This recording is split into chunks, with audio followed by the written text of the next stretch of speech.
Hold on. Hold on. Read the Bible. Read it. Read it. Because the Apostle Paul uses the singular. The fruit of the Spirit is love. Love, joy, peace. All right. Love, joy. Faith, meekness, temperance. Singular. Only love. Under love is. The fruit of the Spirit is. And he also says, what's the fruit of the flesh? Last, Right? Envy, jealousy, Right? covetousness. So how do we division, think about this? confusion. I got blown away because I had to do a physical exam, and the doctor said that I needed to go to a cardiologist because I turned 55, and 55, you're way over.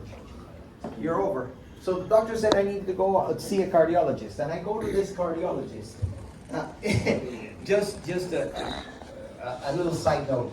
In the United States, healthcare is such a pain in the neck, because my doctor said you need to see a urologist, which I knew what meant, and she also said you need to see a cardiologist. So I called a urologist that she recommended, and they said it was in June of last year. I called I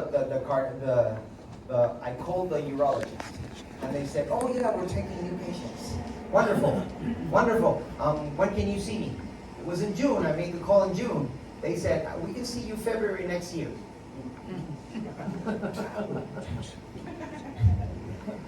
And then I said, "Okay, I'll call you back." And then I called the cardiologist, and it was, yes, we're taking new patients, but we can see you June of next year. So I should be seeing the doctor next week or a week after. I said, no, I'm not going to do this. I picked up the phone and I called the urologist that used to be the director of the hospital where I was a chaplain. And he said to me, "Chaplain, you don't need to make an appointment. You just show up at my office." And then I called the cardiologist, and the cardiologist was not working anymore, but his associate was there, and he said, "Pastor, please come." So I took a weekend. I went to spend time with my brother and my nephews, and then I went to see the doctor. I went to see the cardiologist. This is not an Adventist doctor. This is not someone who is, he's just a cardiologist. Nice guy all around, but he's just a cardiologist. I come into his office. They measure me, they take my blood pressure, they take my weight and so forth. I hear that, you're 10 pounds overweight, you need to get some love. okay, yes. Then the doctor comes, I'm sitting in the office, and then the doctor comes and says, "Pastor, I got a few questions for you." Sure. The first question is, do you have somebody that loves you? The cardiologist is asking me if I have someone that loves me. What?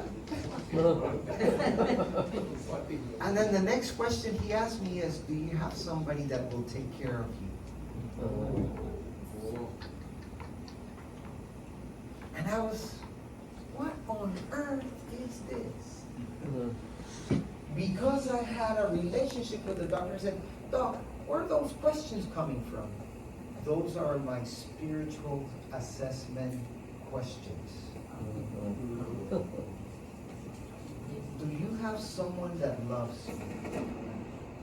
Or do you love someone? Do you have someone that takes care of you? Or do you care for someone? And this is in the cardiologist's office. I ask, and if I give you an answer that prompts a spiritual, he says, "Well, I will refer you to the hospital chaplain that's down the road so that you can get some help in that area." Boom. Then I started to realize the multifaceted aspect of healing. my doctor wasn't just thinking about my cholesterol, my triglycerides, my blood pressure, or even if I needed to do any other study of the heart. He was also thinking about my spiritual well-being.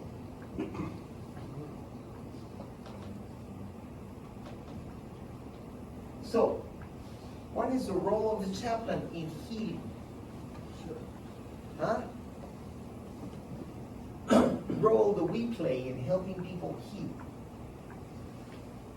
And what is the role that storytelling plays? We chaplains know a lot about that because we do hear a lot of stories. You probably have heard me say this.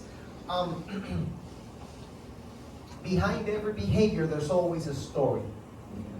And it is in that story where you will find the ministry opportunity. So, how do we foster healing in compassionate connected care? The compassion crisis. I'm going to share with you some information. Let's see.